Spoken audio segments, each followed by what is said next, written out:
There's a point at which you have to either put up or shut up, Trump says on Russia-Ukraine talks.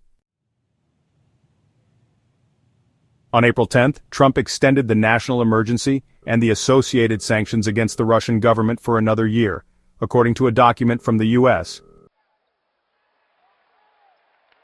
Trump trades the Oval Office for the Octagon with UFC appearance. President Donald Trump traded the Oval Office for the Octagon on Saturday night. With the exception of nearly weekly trips to his Mar-a-Lago property in South Florida, the president's domestic travel has been rare during his second term.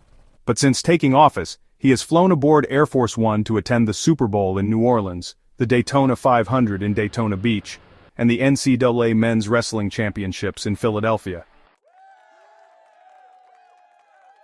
President Trump and the UFC are cultural icons. He is a fan of the sport and the elite competitive spirit of all the athletes who step into the octagon, White House Communications Director Stephen Chung told CNN.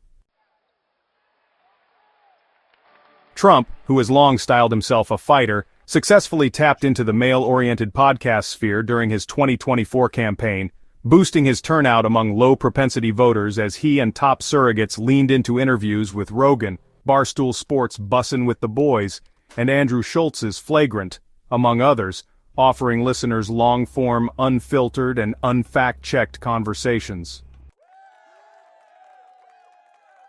Founded in 1993, UFC has emerged as a mainstream major sporting organization in recent years, in parallel in some ways to Trump's political ascendance.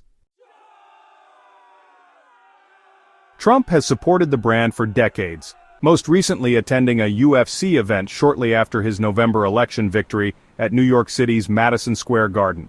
There, he was cheered upon his arrival to a ringside seat, fated with a special video celebrating his win, and flanked by White, Kid Rock, House Speaker Mike Johnson, Tucker Carlson, and Donald Trump Jr. In White's early days with the organization, he was struggling to secure venues for his fights. Trump agreed to host the event at the Trump Taj Mahal in Atlantic City in 2001. White emerged as a key surrogate for Trump in 2024 as his campaign sought to bolster its appeal to young men. UFC has a plugged-in fan base on and offline, boasting tens of millions of followers on social media.